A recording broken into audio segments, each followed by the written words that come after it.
Colonel حق نواز کو جو کہا وہ اس کی کتاب میں موجود ہے کہ اس نے لکھا کہ حضرت صاحب کے پاس جب ہم گئے تو ملاقات ہوئی، ملاقات کے بعد انہوں نے فرمایا کہ تم اپنی ڈیوٹی پہ آگے جاؤ، لیکن ایک بات یاد رکھنا کہ جس قبرستان سے بھی گزرو وہاں سے بڑے احترام کے ساتھ گزرنا اور وہاں پہ فاتحہ پڑھنا، اس لیے کہ یہ اولیاء کی سرزمین ہے، یہاں کسی قبر کی بے حرمتی اور بے ادبی نہ کرنا ورنہ ہمارا پورا معاملہ ضائع ہو سکتا ہے۔ اور ان کی وصال کے بعد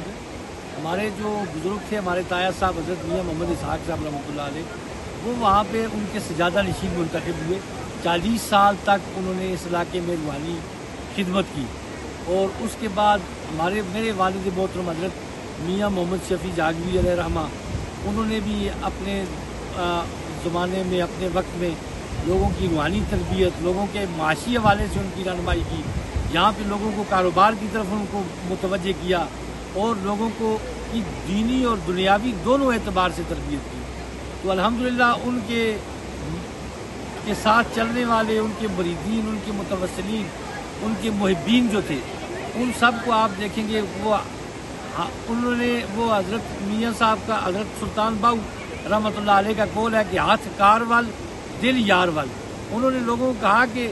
دل میں اللہ کو یاد کرو، دن رات محنت کرو اور محنت کر کے کماؤ، اس لیے لوگوں کو کاروبار کی طرف متوجہ کیا، اور وہ اس وقت ان کے مریدین جو ہیں مختلف کاروباروں میں یہاں نیلم ویلی میں بیرون ملک پاکستان میں اپنے آپ کو منوا رہے ہیں۔ یہ کشمیر بنیادی طور پہ بہت پرانی ایک تاریخی حیثیت رکھتا ہے، باقی علاقوں کے اعتبار سے آپ دیکھیں تو کشمیر کی تاریخ جو ہے آپ کو 5,000 سے 5,500 سال پیچھے سے ملتی ہے۔ اور بڑی مزے کی آپ کو بات بتاؤں کہ یہاں ہمارے نیلم ویلی میں صحابہ کرام کے مزارات بھی موجود ہیں، اور آپ کو یہ بھی علم ہوگا یا آپ کے علم میں اضافہ کرتا چلوں کہ بہت سارے صحابہ کرام جو تبلیغ اسلام کے لیے آئے اور اس راستے سے چلتے ہوئے، یہ سلک روٹ یہ تھا اس زمانے کا، اس راستے سے نکل کے وہ گلگت سے ہوتے ہوئے چائنا میں گئے، اور حضرت سعد بن ابی وقاص رضی اللہ تعالیٰ عنہ جو پہلے فاتح جرنیل تھے جن کو ہارٹ اٹیک ہوا تھا، اور حضور علیہ الصلوۃ والسلام نے عجوہ کھجور کی گٹھلی پیس کر ان کو دی تھی، وہ تبلیغ اسلام کے سلسلے میں یہاں سے چلتے ہوئے چائنا تک گئے۔ چائنا کا بھی آخری کونا ہے، وہاں پہ ارموچی کے مقام پہ ان کا وصال ہوا ہے۔ اس طرح بے تحاشا صحابہ کرام کا بھی اس ویلی کے ساتھ ایک تعلق اور کنیکٹ ہے، اس اعتبار سے یہ مذہبی طور پہ بڑی بہترین ویلی ہے۔ اور آپ نے جو معاشی اعتبار سے یہاں پہ ٹورزم کے حوالے سے کہا، ٹورزم کے حوالے سے کیرل کے علاوہ یہاں بہت سارے مقامات ہیں۔ آپ یہ دیکھیں، اگر تھوڑا پیچھے سے آپ شروع کریں، دوسری سے آپ آگے نکلتے ہیں تو آگے چلیانہ پوائنٹ آتا ہے، بہت خوبصورت پوائنٹ ہے، اس سے آگے نکلیں آپ تو پلشئی سے اندر ایک راستہ جاتا ہے، وہاں سے آپ جائیں گے آگے اپنا پٹن بہت خوبصورت جگہ ہے، جاگراں ہے، جاگراں سے اوپر بابون ٹاپ پہ راستہ جاتا ہے، اور بابون ٹاپ بہت خوبصورت اور پرفضا مقام ہے۔ اور اگر وہاں سے آپ نیچے پلشئی سے آگے آ جائیں تو یہ پوائنٹ بہت پیارا خوبصورت پوائنٹ ہے، کیرن اپر نیلم۔ اور یہاں سے تھوڑا آگے جائیں نگدار نالہ ہے، نگدار نالہ سے اوپر راستہ جاتا ہے جو کارکا کے راستے سے، پھر یہاں سے بھی آپ بابون ٹاپ پہ پہنچتے ہیں۔ اس بابون کے ایریے میں دمیل ایک جگہ بہت خوبصورت ہے، پھر اللہ آپ کا بھلا کرے جبڑی ایک جگہ بہت خوبصورت اور پرفضا مقام ہے، بہت پرفضا مقام ہے۔ اور وہاں سے واپس آپ اگر نگدار آ جائیں، یہاں سے تھوڑا پیچھے جائیں، لوات نالہ ہے، لوات نالے میں آپ اندر چلے جائیں تو پتلیاں ایک بہت خوبصورت اور پرفضا مقام ہے، وہاں پہ ایک بڑی پیاری جھیل بھی ہے۔ اس طرح رہائش کے لیے لوگوں نے وہاں پہ ٹینٹ ولیج بھی قائم کیے ہوئے۔ یا واپس آئیں تو تھوڑا لوات سے آگے جائیں، دواریاں ہیں، دواریاں سے رتی گلی کا ایک روٹ نکلتا ہے، رتی گلی بہت خوبصورت اور پرفضا مقام ہے، وہاں پہ دنیا کا ایک بڑا عجوبہ ہے، وہ جو جھیل ہے دنیا کی خوبصورت ترین جھیل ہے، اور اس کو دیکھنے کے لیے لاکھوں سیاح ہر سال ادھر کا رخ کرتے ہیں، اور وہاں پہ بہت سارے ٹینٹ ولیج قائم کیے گئے ہیں۔ اور اس کے علاوہ راستے میں جو ہے بہت سارے مقامات پہ گیسٹ ہاؤسز بنے ہوئے ہیں، وہاں سے واپس آئیں آپ اور آپ شاردا چلے جائیں۔ شاردا بہت پرفضا اور خوبصورت مقام ہے، وہاں سے ایک راستہ نکلتا ہے جو سرگن نالہ سے ہوتا ہوا اوپر ٹاپ ہے، ٹاپ کراس کر کے آپ کو کاغان ویلی کے ساتھ ملاتا ہے۔ آپ کیل چلے جائیں، کیل سے آگے آپ کا ایک شونٹر ویلی کا راستہ نکلتا ہے، وہاں پہ آگے بہت خوبصورت ایک چٹھا کٹھا جھیل ہے، اور اس کے علاوہ شونٹر ٹاپ سے آپ کراس کریں آپ گلگت کی ڈسٹرکٹ استور کے ساتھ ملتے ہیں۔ اور اگر آپ کیل سے ستاؤ بٹ والا روٹ اختیار کریں آگے پھولوئی ایک بہت خوبصورت جگہ ہے، پھولوئی سے بھی ایک راستہ گلگت کے ساتھ، بلکہ 3 مختلف روٹ سے پھولوئی سے جو گلگت کو ٹچ کرتے ہیں۔ آپ آگے چلے جائیں، سرداری آتا ہے، حلم آتا ہے، تاؤ بٹ ہے، تاؤ بٹ والا ہے، بہت خوبصورت۔ آگے گگئی بہت خوبصورت اور پرفضا مقام ہے، اور کمری ہے۔ اور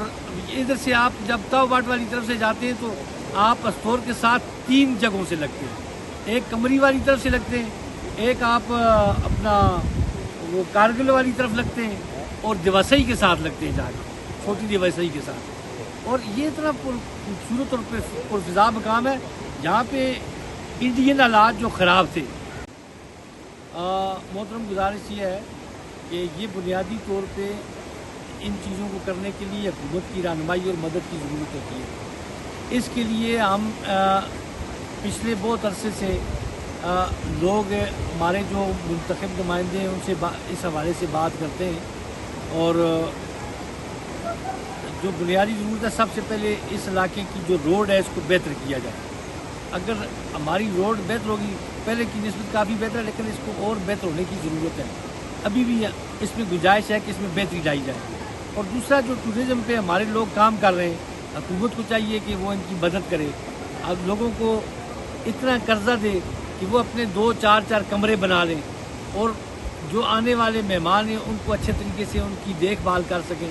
ان کو ٹھہرا سکیں۔ ظاہر ہے یہاں پہ لوگوں نے غربت کا وقت دیکھا ہوا ہے، 20 سال انڈین فائرنگ کی وجہ سے یہاں پہ ہر طرح کی راستے بلاک تھے، کھانے پینے کی اشیاء لانا بہت مشکل کام تھا۔ لیکن اس وقت جو ہے لوگوں کو تھوڑا سا اگر حکومت کی طرف سے نمائندگی مل جائے، آسانی مل جائے، قرضہ مل جائے ان کو، اور ان کو اس معاملے میں مدد مل جائے، تو میرے خیال میں بہت ساری چیزیں بہتر ہو سکتی ہیں۔ اور اس کے ساتھ دوسری چیز یہ جناب بنیادی طور پہ گزارش یہ ہے کہ اس نیلم ویلی کی خوبصورتی جو ہے، اس کا قدرتی حسن جو ہے وہ یہاں کے جنگلات میں ہے، اور اگر یہاں کے جنگلات کو ہم محفوظ کر لیں تو یہ خوبصورتی قائم رہے گی۔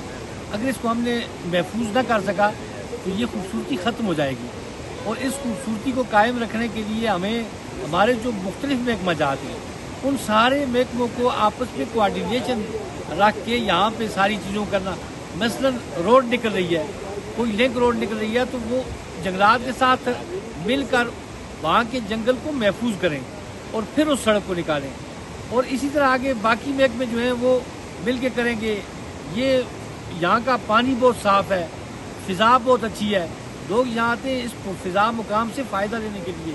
یہاں آتے ہیں ان کی صحت اچھی ہوتی ہے۔ لیکن جب یہاں کی فضا آلودہ ہو جائے گی، یہاں کی چیزیں خراب ہو جائیں گی، تو میرے خیال میں پھر آنے کا یہاں کوئی فائدہ نہیں ہے۔ تو اس کے لیے ان کو چاہیے کہ حکومت کو اس کے متعلقہ جو ادارے ہیں ان اداروں کو یہاں پہ کوآرڈینیشن کے تحت یہ جو مختلف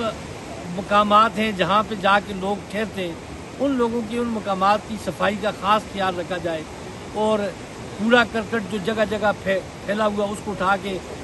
ویسٹ مینجمنٹ کے تحت اس کو کیا جائے، تاکہ اس ملک کی کا جو قدرتی حسن ہے اس کو قائم اور دائم رکھا جائے۔ اور دوسری ایک تجویز یہ بھی ہے، اگر حکومت وقت اس پر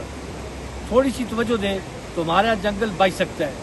لیکن یہاں پہ جنگل کو بچنے کی طرف کوئی توجہ نہیں دے رہا۔ بنیادی جو چیز ہے، اگر یہاں پہ سالانہ اگر دیکھیں جو باہر جنگل جاتا ہے اس کو چھوڑ دیں، لیکن یہاں کے لوگوں کی ضرورت ہے بالن کے لیے وہ جنگل کو استعمال کرتے ہیں،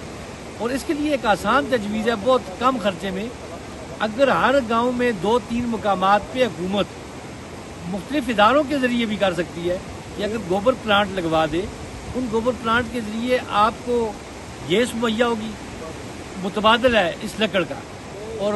بجلی بھی آپ کی اس سے پیدا ہو سکتی ہے۔ پنجاب میں آپ دیکھیں،